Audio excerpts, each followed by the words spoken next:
Hello students, how are you? Welcome to SST की पाठशाला। आज के क्लास में हम लोग डिस्कस कर रहे हैं chapter 1 rise of nationalism in Europe के इंपॉर्टेंट क्वेश्चन। सबसे पहले इस वीडियो में हम लोग जानेंगे कि क्वेश्चन आपको लिखना कैसे है, क्योंकि आप बोर्ड एस्पिरेंट्स हैं। तो बोर्ड में किस पैटर्न पे हम लिखेंगे कि हमको फुल मार्क्स मिले, क्योंकि यहाँ पर गलतियां क्या देखने को मिलती है कि बहुत सारे बच्चे जो हैं उनको सारा आंसर आता है, लेकिन लिखने का कॉन्सेप्ट नहीं पता होने के कारण उनको मार्क्स फुल नहीं आ पाता। तो पैटर्न क्या रहेगा? पैटर्न सिंपल रहेगा आपका कि आपको पॉइंट वाइज आंसर लिखना है। अगर 3 मार्क्स का है तो मिनिमम 3 to 4 आपको बढ़िया पॉइंट देना है, थोड़ा सा सुटेबल रहे और चैप्टर के रिगार्डिंग इंसिडेंट से रिलेटेड रहे, वो पॉइंट आपको देना है। सेकंड पॉइंट कि आपको क्वेश्चन की समझ होनी चाहिए। और क्वेश्चन की समझ बनेगी कैसे? एनसीईआरटी रीड करके, वीडियोस अच्छी से देख करके, क्वेश्चन आंसर इसका करके, एमसीक्यू करके, क्वेश्चन आंसर, तो ये सारे पैटर्न हम लोग प्रीफर करने वाले हैं इस चैप्टर में। तो चलिए बिना किसी देरी का स्टार्ट करते हैं वही धमाका। फर्स्ट क्वेश्चन है, बड़ा ही सिंपल सा हमारा क्वेश्चन है। क्वेश्चन हमारा है पहला कि artist of time of the French revolution personified dash as a female figure. इसमें से किसको फीमेल फिगर के रूप में एसोसिएट किया गया? सोशलिज्म, लिबर्टी या autocracy? None of the above. Liberty को फीमेल फिगर के रूप में किया गया। लेकिन देखिए आप, फीमेल फिगर के रूप में लिबर्टी को किया गया यहाँ पर सबसे सिंपल। लेकिन जस्टिस भी फीमेल फिगर होती है, लेकिन इसमें नहीं, जस्टिस को भी फीमेल फिगर के रूप में किया जाता है। ठीक है।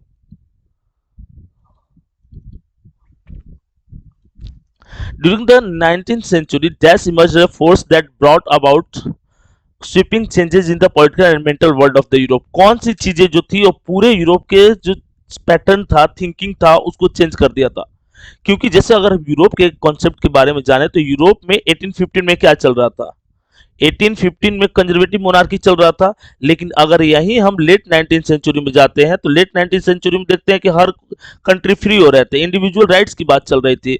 जबकि कंजर्वेटिव मोनार्की में क्या था? कंजर्वेटिव मोनार्की में इंडिविजुअल राइट्स की कोई बात नहीं थी। राजा अपने पास पावर को क्या करता था? सेंट्रलाइज रखता था। तो यहाँ पर कौन सी बात चलेगी? नेशनलिज्म की बात चलेगी। यूनाइट होंगे छोटे छोटे स्टेट और यूनाइट होकर के एक बड़ा कंट्री बनेंगे। कोई दिक्कत? चलिए आगे बढ़ते हैं। थर्ड क्वेश्चन है हमारा, the ideas of patrie means. La patrie fatherland होता है, और यहीं पर क्वेश्चन होता है ला सिटीजन मतलब सिटीजन। याद रखिएगा, दोनों वहां पर वर्ड थोड़ा सा इटैलिक फॉर्म में दिया हुआ है और ये दोनों कीवर्ड बनते हैं, एमसीक्यू क्वेश्चन इससे पूछे जाते हैं। ला पैट्री मतलब फादरलैंड और यही ला सिटीजन रहता तो द सिटीजन। ठीक है, ला सिटीजन के लिए सिटीजन और ला पैट्री का मतलब फादरलैंड। और अगर यही एक और क्वेश्चन पूछा हुआ है आपको, जंकर्स किसको बोलते हैं? जंकर्स का मतलब होता है large land owners of Prussia. Prussia के जो बड़े लैंड ऑनर्स होते हैं उनको जंकर्स कहा गया है। तो 3 क्वेश्चन यहाँ पर हम लोग देखें, ला पैट्री देखे, फादरलैंड, ला सिटीजन देखे, सिटीजन, और जंकर्स का मतलब होता है large land owners of Prussia known as Junkers. Next question है हमारा, the state general was elected by the body of active citizen and renamed the. State general जो बैठक हुई थी कब? अगर फ्रेंच रिवॉल्यूशन की बात करते हैं तो बैठक उससे पहले 1614 में हुई थी। प्लस इसमें 175 ईयर कर दें, क्लास 9th में हम लोग इसको और अच्छा से पढ़े हुए थे ये पूरा चैप्टर। प्लस 175 ईयर कर देंगे तो 1789 में बैठक हुई थी। किसकी? स्टेट जनरल की। इसमें तीनों स्टेट में रिप्रेजेंटेशन था। नोबेलिटी को, जो नोबेलिटी थी वो था, उसको भी था, जो क्लर्जी थी उनको भी था, और जो थर्ड स्टेट वाले थे उनको भी था। तो बोल रहा है कि the state general was elected by the body of active citizen. Active citizen मतलब जो रिच होते थे, जिनका 1 डे का सैलरी जो वर्कर्स के 3 डेज के वेजेस के बराबर हो, जो टैक्स पे करते हो, तो उनके लिए वो क्या होता है? वही एक्टिव सिटीजन थे। को इस आंसर क्या होगा? स्टेट जनरल जो है उसका नाम चेंज कर क्या बना? National assembly. ठीक है। नेक्स्ट क्वेश्चन है हमारा, which of the following statement about the civil code of 1804 usually known as the Napoleon code are true? Napoleon code के लिए क्या क्या चीजें थी? नेपोलियन कोड में बहुत सारी चीजें थी, लेकिन मेनली 3 था। प्रिविलेज ड्यू टू बर्थ हटा देंगे, राइट टू इक्वालिटी देंगे, right to property before law देंगे, secure the right to property पहला पॉइंट था। Established equality before law A भी था। Removed all privilege based on birth A भी था। तो all of the above is the right answer, क्योंकि तीनों पॉइंट इसमें हैं। 3 मार्क्स क्वेश्चन भी आपका यहाँ पर हो रहा है कि what was Napoleonic code that was launch in 1804। तो secured the property right to property, establish equality before law and removed all privilege based on birth. कोई दिक्कत हो तो आप पूछ सकते हैं कमेंट करके, ठीक है, किसी भी टॉपिक में।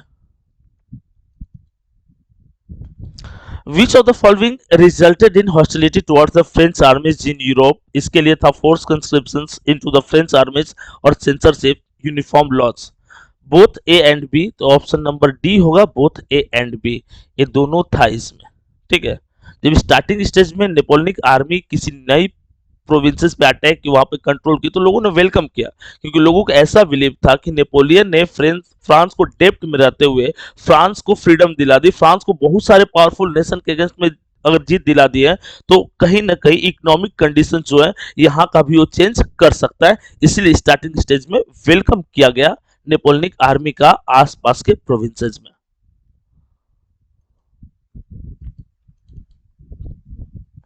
क्वेश्चन है हमारा, the Habsburg empire consisted of regions. कौन कौन सा रीजन था? तो फर्स्ट रीजन था Italian speaking provinces of Lombardy and Venetia, the Alpine regions, the Tyrol, Austria and Switzerland. तो ऑप्शन नंबर ए और बी, तो दोनों, इसके लिए क्या हो जाएगा? Option number C.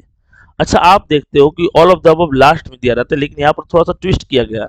All of the above मतलब ऊपर के दोनों, तो ऑप्शन नंबर सी यहाँ पर होगा, ये बात याद रखिएगा। मतलब हर चुनौतियों से लड़ने के लिए आपको तैयार किया जा रहा है, ऐसा नहीं कि आपको आंसर आता है ऑप्शन देकर के कंफ्यूज हो जाइएगा। जिस तरह के क्वेश्चन पूछे गए ऑप्शन को चेंज करके पूछे गए, नियर अबाउट उस तरह क्वेश्चन आपके सामने रखा जाता है ताकि चीजें आपके लिए ज्यादा अच्छी हो।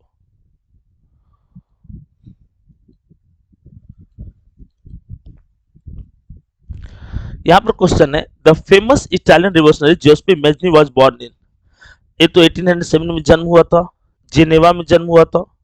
शॉर्ट नोट अगर लिखने के लिए आ जाए तो थोड़ा सा 1 मिनट हम लोग इस पे टाइम देते हैं। जेनेवा में जन्म हुआ था, ठीक है, और ये लिगुरिया एक जगह था, वहां पर रिवोल्ट कर रहे थे, ठीक है, वहां पर रिवोल्ट कर रहे थे, जिसके बाद 1831 में इनको एग्जाइल कर दिया गया। एक पॉइंट, एक सीक्रेट सोसाइटी के मेंबर थे, उसका नाम था कार्बोनरी सीक्रेट सोसाइटी, और यंग इटली और यंग यूरोप बनाए थे। Young Italy in Marseilles, young Europe in Berne, याद रखिएगा इस चीज को।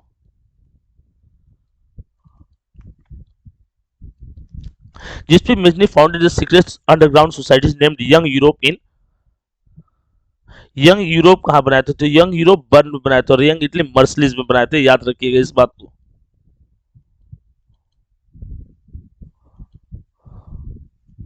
When was the Act of Union signed? Act of Union कब साइन किया गया था? 1707 में Act of Union साइन किया गया था। किनके बीच में साइन किया गया था? ये साइन किया गया था इंग्लैंड और स्कॉटलैंड के बीच में, और इस एक्ट के बाद स्कॉटलैंड की आइडेंटिटी छीन ली जाती है। स्कॉटलैंड का कोई अपना पर्सनल आइडेंटिटी नहीं रहता है, स्कॉटलैंड को फोर्सफुली इंग्लैंड के साथ मिला लिया जाता है, और स्कॉटलैंड में कैथोलिक की संख्या ज्यादा थी, डोमिनेंस था जिनका, उनकी आइडेंटिटी को खत्म कर दिया जाता है, उनको रिप्लेस किया जाता है, उनके अपने घर से उनको भगा दिया जाता है, क्योंकि इंग्लैंड में प्रोटेस्टेंट्स की संख्या ज्यादा थी, तो आसपास की जो भी कंट्रीज थे वहां पर प्रोटेस्टेंट्स का डोमिनेंस बढ़ा, कैथोलिक का डोमिनेंस वहां पर कम हुआ।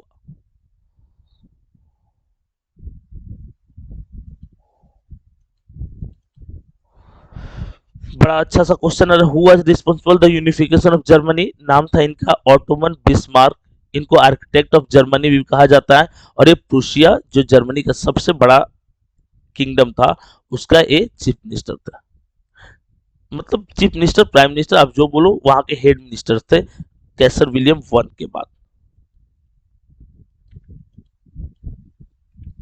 नेक्स्ट क्वेश्चन है हमारा, who was proclaimed the first king of united Italy. तो Victor Emmanuel two. Victor Emmanuel two जो थे सार्डिनिया पिडमोंट के किंग थे, और Sardinia Piedmont as a state leading role play किया था इटली के यूनिफिकेशन में, इसीलिए 1861 में, ठीक है, यहाँ पर थोड़ा सा ईयर यहाँ पर हम लोग चेंज करेंगे, ठीक है, 1861 में यूनिफाइड इटली के एक किंग बन जाते हैं, ठीक है, और अगर 1871 में भी कोई बनते हैं किंग क्या, तो हाँ बनते हैं।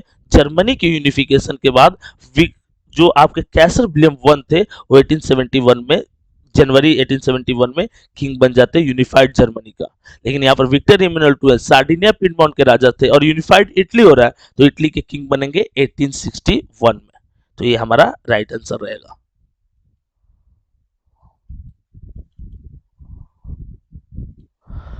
विच treaty recognise Greece as independent nation?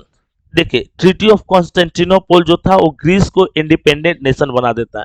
यहां पर अगर एक क्वेश्चन पूछे कि which country was known as cradle of Europe, Greece cradle of Europe था, क्योंकि यूरोपियन सिविलाइजेशन के बहुत सारे इंपैक्ट, बहुत सारे प्रभाव, जन्म यहां तक कि हम ग्रीस को आइडेंटिफाई कर सकते हैं। वो कौन से पर्सन थे? इंग्लिश पोएट जो थे लॉर्ड बैरन थे। ठीक है, लॉर्ड बैरन एक इंग्लिश पोएट थे। क्या थे? एक इंग्लिश पोएट थे जो ग्रीस के लोग यूनिफाइड के बहुत सारे बैटल लड़े, जीते भी, लेकिन लास्ट में फीवर से मर गए। ये बात याद रखेंगे हम लोग इस चीज को। 1824 में इनकी डेथ हो गई थी। आफ्टर ट्रीटी ऑफ कॉन्स्टेंटिनोपल होता है, फिर ये ग्रीस। अच्छा, when did Greece war of independence started? इसके लिए भी ईयर लिख लेंगे हम लोग। Greece war of independence started in 1821। क्या ये लोग मारपीट करते थे? नहीं, मारपीट नहीं, रोमांटिसिज्म वाले थे। मतलब गवर्नमेंट को अपोज करेंगे तो डांस के थ्रू, ओपेरा के थ्रू, म्यूजिक के थ्रू अपोज करेंगे। कोई मारपीट नहीं, नॉन वायलेंटली गवर्नमेंट को अपोज करते थे। रोमांटिसिज्म वाला टाइम पीरियड आप याद कीजिए, एक्सप्लेनेशन चैप्टर का जब किए थे तब बताए थे आपको कि इसमें कोई मारपीट नहीं होता था। इसमें language, tradition, cultures, music, opera, इन्हीं सबको वेपन्स बना करके लड़ा जाता था।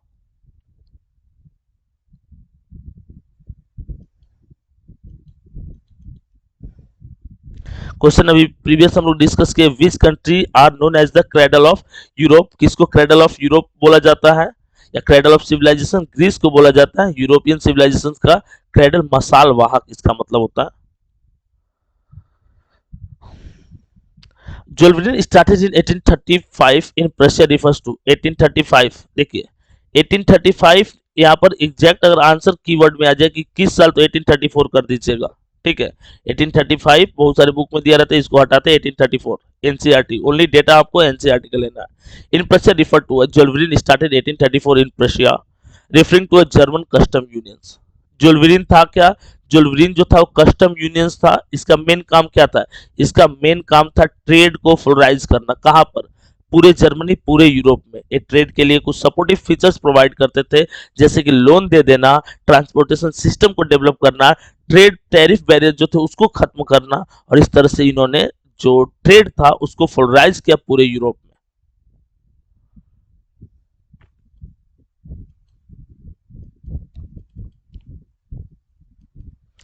Which type of government was function in France before the revolution of 1789? किस तरह की गवर्नमेंट फंक्शन करती थी फ्रांस में? रिवॉल्यूशन जो था 1789 में, ऑटोक्रेटिक गवर्नमेंट थी।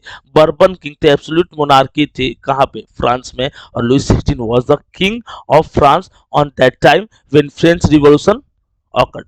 जब फ्रेंच रिवॉल्यूशन हुआ उस समय कौन राजा था? लुई 16 था, और ये अनकैपेबल राजा था। मतलब इसको रूल करने आता ही नहीं था, वाइफ का बात सुनता था, और वाइफ का बात सुनकर पूरा फ्रांस को डुबा दिया। रसिया का राजा वाइफ की बात सुनकर पूरा फ्रांस को डुबा दिया। अब आगे आप समझदार है कि करना क्या है आपको। France before 1789 was an absolute monarchy ruled by the Bourbons. Absolute monarchy, और इसको कौन रूल करते थे? बर्बन किंग ऑफ स्पेन वाले रूल करते थे। ये बात याद रखेंगे हम लोग कि बर्बन किंग ऑफ स्पेन वाले रूल करते थे। लेकिन बर्बन किंग ऑफ स्पेन वाले इटली में रूल करते थे, और बर्बन डायनेस्टी वाले जो थे वो फ्रांस में रूल करते थे। लुइस 16 इस समय राजा था, और लुइस 16 राजा बनता 1774 में।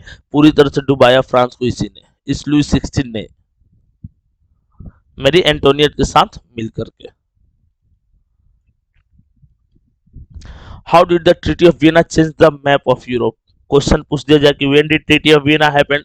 ट्रीटी ऑफ वियना हुआ कब था? 1815 में हुआ था, ईयर नीचे में लिखा हुआ है। ट्रीटी ऑफ वियना में कौन कौन से कंट्री पार्टिसिपेट किए थे? ऑस्ट्रिया, रशिया, इंग्लैंड और प्रूसिया, ये 4 कंट्री पार्टिसिपेट किए थे। The treaty of Vienna change the map of Europe in following ways: the federalism believed in modernised army and effective bureaucracy and progressive economy. देखिए, अगर आपको rule करना है, ज्यादा दिन तक रूल करना है, तो उसके लिए आपको इफेक्टिव ब्यूरोक्रेसी चाहिए। अच्छे खासे नोबल्स लोगों का ग्रुप चाहिए जिनको एडमिनिस्ट्रेशन आता हो रियली। जो आर्मी है उसको मॉडर्नाइज करना पड़ेगा। पुराने वेपन्स जो तलवार भाले थे उससे नहीं लड़ सकते थे। ये टाइम एडवांस टाइम था। इस समय गन बम बारूद ये सब यूज किया जाता था। तो अगर आप अपनी आर्मी को एडवांस नहीं कीजिएगा, आप बैटल यू हार जाइएगा।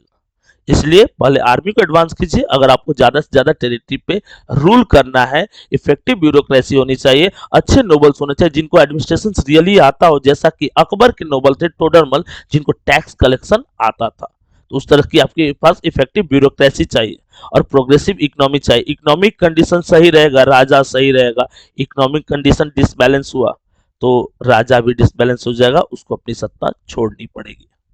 In 1815 the European power Britain, Siberia, Prussia and Austria Dutch. और ब्रिटेन, साइबेरिया जिसको हम लोग रशिया बोलेंगे, प्रशिया और ऑस्ट्रिया, यही मेनली ट्रीटी ऑफ वियना में पार्टिसिपेट किए थे। 1815 में हुआ था और इस ट्रीटी का आउटकम्स था नेपोलियन को हराना। और ये लोग नेपोलियन को हराते भी हैं और 1815 के बाद पूरे यूरोप में कंजर्वेटिव रिगाइम सेटअप करते हैं, जिसको फ्रेंच रिवॉल्यूशन के टाइम में हटा दिया गया था।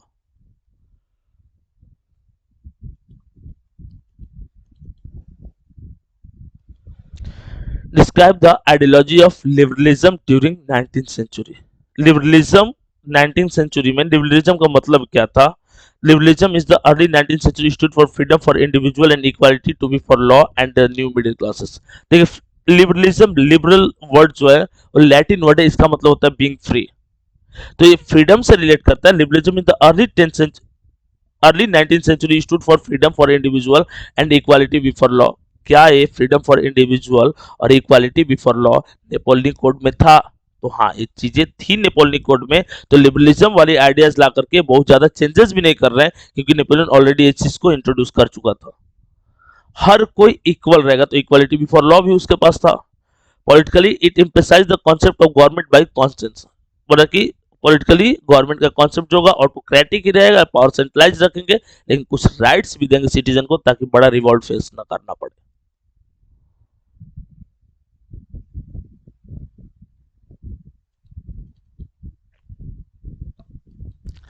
Describe the impact of Napoleonic reforms in the rest of Europe. Napoleon ने किस तरह की रिफॉर्म की? नेपोलियनिक कोड आप याद रखोगे, आंसर इसका बन जाएगा। नेपोलियन कोड अभी प्रीवियस क्वेश्चन में चर्चा की है।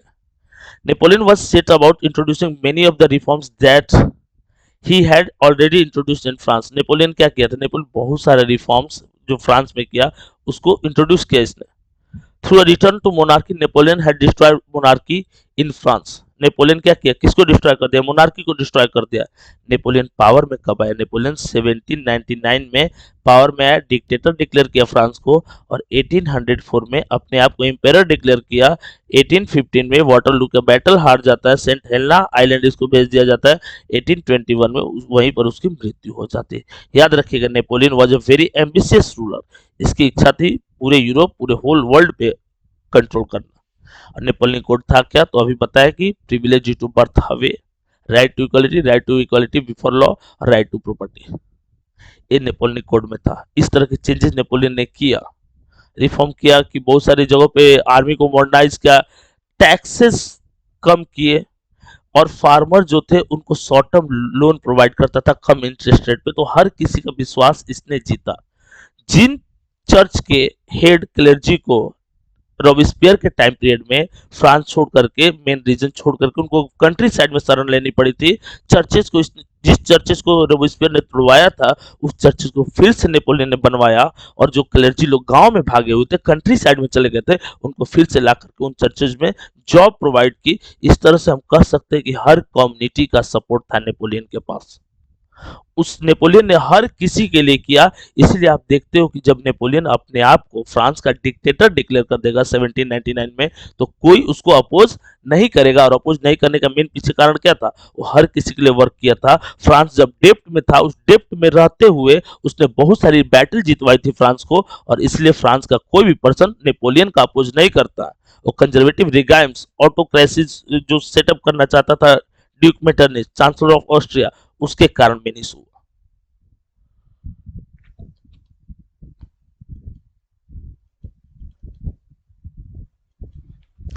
What does the term liberalism means, अभी हम लोग डिस्कस किए लेकिन थोड़ा सा ब्रॉडली इसमें जानेंगे. What did it mean differ classes to and people. Liberalism derive from Latin word that comes liber मतलब freedom. For middle classes, for the new middle classes, it stood for freedom of individual and equality of all before law. Politically, it emphasized the government by consent. There was to be an end of the autocracy and clergy privilege. A end of autocracy था, clergy लोग के privilege को खत्म करना था. The right to vote was meant to be only for property owning men. The lower classes were therefore not included. Active citizen को भी voting right था, passive citizen को voting right नहीं था. There was an end of, खत्म करना था clergy लोगों को जो प्रिविलेज था, और इक्वालिटी बिफोर लॉ भी इंट्रोड्यूस करना था. लिबरलिज्म का मतलब फ्रीडम होता है. उम्मीद करता हूं कि इसमें कोई डाउट आपको नहीं रहा हो, क्योंकि बहुत बार इस चीज को डिस्कस किए. What were the effect of revolutionaries upheaval in France in 1830. Revolutionaries upheaval जो फ्रांस में हुआ, उसका मेन रीजन क्या था. Liberalism derive from the Latin words it mean.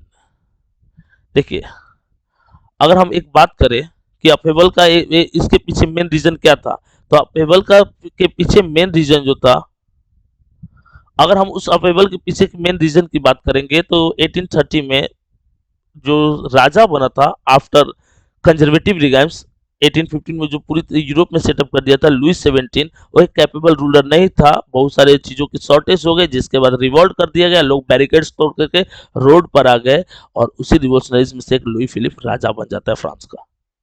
Explain the role of language in developing the national sentiment in Europe.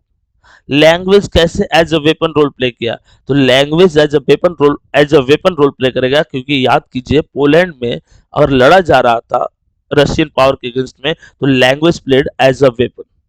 Polish language को उन्होंने weapon की तरह यूज किया, क्योंकि वहां पर रशियन लोग फोर्स करते थे इनको कि आप चर्चेज में पोलिश लैंग्वेज में नहीं, रशियन लैंग्वेज गाओगे. छोटे छोटे स्कूल में उससे पोलिश लैंग्वेज को बैन कर दिया गया था. तो इस तरह से अगर आप किसी की culture, traditions, social practices language में इंटर कीजिएगा, तो आपको अपने जीवन से बाहर निकाल देगा. तो याद करना है कि लिमिटेशन, अपने जुरिडिक्शंस को जानिए, कहाँ पे आपको अपोज करना है, कहाँ पे इंटरप्ट करना है, कहाँ पर नहीं करना है. In Europe, language were used and effective weapons to carry the modern nationalist message to the people. A modern nationalist message था किनके लिए, लोगों के लिए.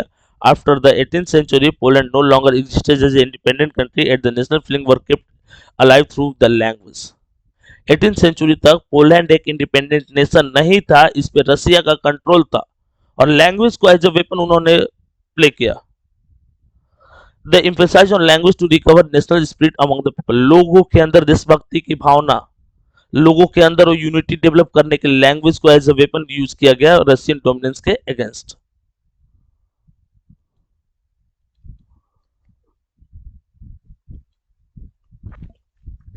Why were the years of 1830s of great hardship in Europe? Explain any five reason. देखिए, इसमें three reason है, हम लोग डिस्कस करेंगे, क्योंकि मेनली थ्री रीजन 3 मार्क्स में आता है.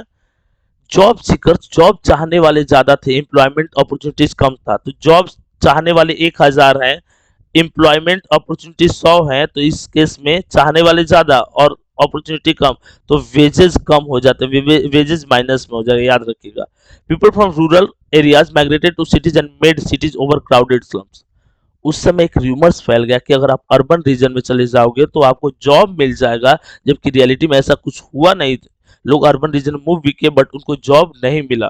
तो सिटी जो था ओवर क्राउडेड हो गया, तो कोई सैनिटेशन फैसिलिटीज नहीं थी, एक रूम में 10-15 लोग रहते थे. वॉशरूम ये सब जाने के लिए 3 फ्लोर नीचे आकर के रोड क्रॉस करके जाना पड़ता था. तो इस तरह का कंडीशन उस समय लाइज कर रहा था, और ये मेन रीजन था सिटी का ओवर क्राउडेड होना, सैनिटेशन फैसिलिटीज ना होना, कि लोग बड़ी संख्या में विलेज से शहर की तरफ आए थे जॉब के सर्च में. क्योंकि रूमर्स क्या था, इंडस्ट्रियलाइजेशन डेवलपमेंट हो गया, इंडस्ट्री सेटअप हो गया, वहां पर लोगों को जॉब मिलेगा. Small producers often face stiff competition from imports of cheap machine made goods versus peasant struggle under the burden of the feudal dues and obligations. Peasant जो थे और जो लैंडलॉर्ड थे उनके ड्यूज से परेशान थे. सेकेंड पॉइंट की जो लोकल प्रोड्यूसर थे, इनको एक स्टीप कंपटीशन फेस करना पड़ रहा था मशीन मेड गुड्स से, और मशीन मेड गुड्स जो था चीपर होता था देन टू हैंडमेड गुड्स. तो इसके कारण हैंडमेड गुड्स का डिमांड धीरे धीरे कम होते गया, और ग्रेट डिप्रेशन का एक मेन रीजन रहेगा.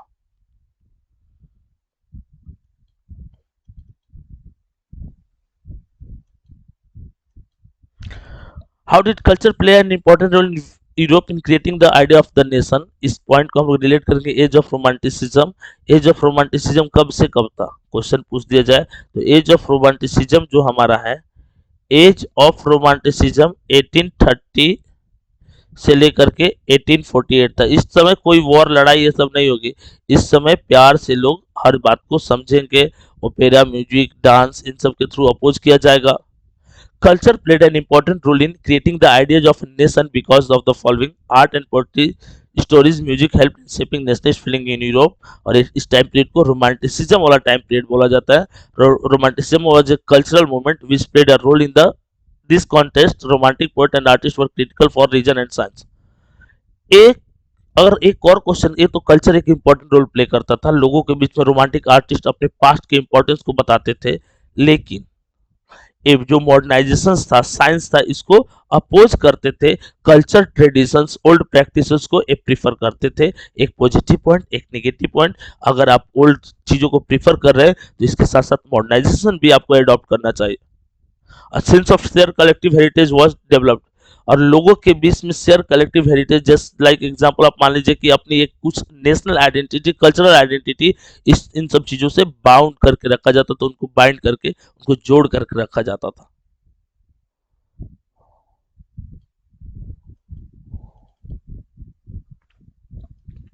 Describe the unification of Italy, video में भी आपको अच्छा से समझाए हुए हैं कि इटली जो था वो 7 प्रोविंसेस में डिवाइड था, लेकिन इस चैप्टर में मेनली 4 प्रोविंसेस का जिक्र किया हुआ है।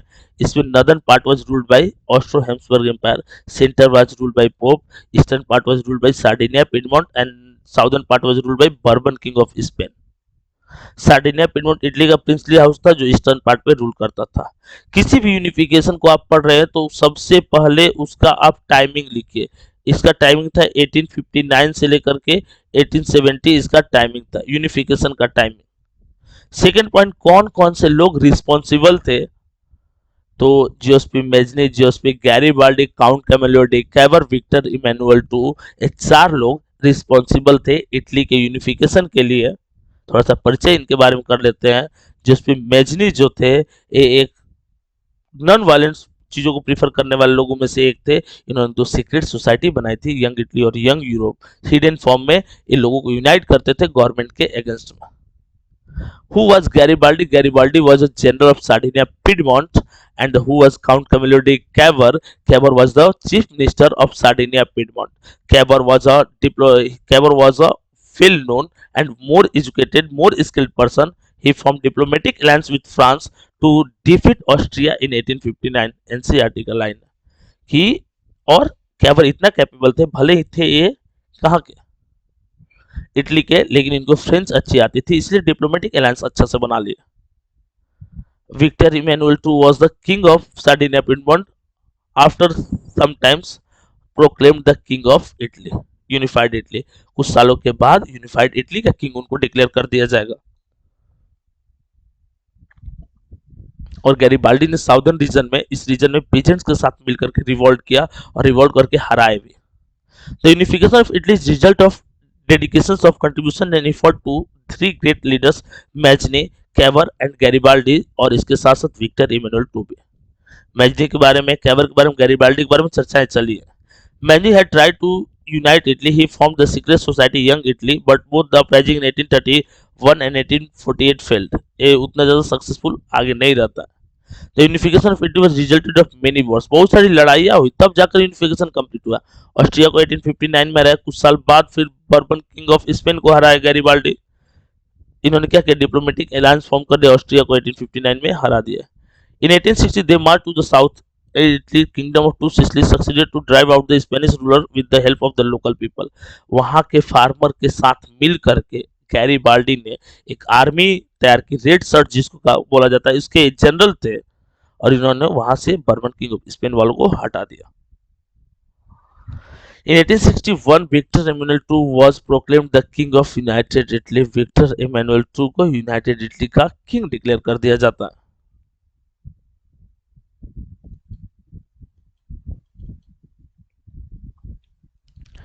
Describe the explosive conditions that prevailed in Balkans after the 1871। देखिए बाल्कन्स बहुत ज्यादा फर्टाइल रीजन था, मिनरल्स था, साथ ही साथ वहां पर सी इंपॉर्टेंट सी मेडिटेरेनियन सी था, उसके किनारे पोर्ट थे, अगर उस पर कंट्रोल कीजिएगा ज्यादा से ज्यादा इनकम जनरेट होगा, क्लियर सी बात है। Balkan region was a source of tension because of the following reason. It was a region of geographical ethnic variations comprising Romania, Bulgaria, etc. and its inhabitants were broadly known as Slavs. Slavs. इसके habitats को slabs बोलते हैं। इसमें 10 country थे, दो तीन का नाम बस दिया हो, क्रोशिया, बुल्गारिया, अल्बेनिया, हजरविना, ये सारे कंट्रीज यहाँ पर लाइज करते थे। Large part of Balkan was controlled by Ottoman empire and disintegration in which created an explosive situations. ये ऑटोमन एम्पायर जो था इतना ज्यादा बड़ा था, इतना पावरफुल कि 3 कॉन्टिनेंट में लाइज करता था, यूरोप, अफ्रीका और Asia. Balkan people use history to prove that they were independent but subsequently subjugated. ये इंडिपेंडेंट है लेकिन कभी कभी ये क्या हो जाते हैं, उसके साथ अटैच हो जाते हैं, किसी कंट्री के द्वारा एक कंट्रोल कर लिए जाते हैं, इनके सारे रिसोर्सेज उनके द्वारा यूज कर लिए जाते हैं। Intense rivalry among European powers over trade and colonies as well as naval and military might led to the siege of war in the region and finally the First World War। देखिए Balkan reason पे एक तो trade को लेकर के जो tax मिलता था, एक तो फर्टाइल लैंड, मिनरल्स, ये सारी चीजें थी और इसी को लेकर के आपस में लोग फाइट करते थे। क्वेश्चन पूछ दिया जाए कि आप बताइए कि यूनिफाइड, अगर हम इसकी बात करते बाल्कन रीजन कॉन्फ्लिक्ट में कौन कौन से कंट्री शामिल थे, तो जर्मनी, इंग्लैंड, ऑस्ट्रिया और रशिया। ठीक है, यही रहेंगे। इंग्लैंड ब्रिटेन बन जाएगा क्योंकि तब तक ये भी यूनिफाइड होने के कगार पे रहेगा। इसके साथ ही हम लोग इसका जो क्वेश्चन आंसर वीडियो है उसको अभी समाप्त करते हैं। अगर आपको इस चैप्टर के रिगार्डिंग कोई भी डाउट रहेगा तो आप पूछ लीजिएगा, क्योंकि बहुत सारा चीज जब वीडियो एक्सप्लेन कर रहे थे इस चैप्टर को उसमें भी बताया गया था, तो वहां से भी आपका आंसर निकल जाएगा, क्योंकि पीपीटी रेडी ही उस फॉर्म में होता है ताकि आप रोक करके स्क्रीनशॉट लेकर के आंसर भी लिख लें। इस तरह से चैप्टर खत्म हो गया। कोई क्वेश्चन, कोई चीज जो नहीं समझ में आया कमेंट करके पूछिए आप। और जैसा आप लोग से बोला था कि ऐप मेंटेनेंस में चल रहा था, ऐप अभी प्रॉपर्ली रेडी हो चुका है, तो लिंक डिस्क्रिप्शन में दिया गया, ऐप जरूर डाउनलोड करें क्योंकि उससे फायदा आपको ही फायदे। उसमें एमसीक्यू है, उसमें 1 मार्क क्वेश्चन आंसर है, टेस्ट वर्कशीट है, टेस्ट पेपर है, नोट्स है। अगर आप उतना कर लेते हो तो आप आसानी से स्मूथली बोर्ड में बहुत ज्यादा अच्छा कर सकते हो एसएसटी में। जैसा हम लोग देखते हैं एडवर्टीजमेंट तो आपको दिख ही जाता होगा, social different social networking site पे भी हम लोग अवेलेबल हैं, आप वहां भी हमारे साथ जुड़िए और अपने नॉलेज को और भी ज्यादा बेहतरीन बनाए। मिलते हैं नेक्स्ट वीडियो के साथ।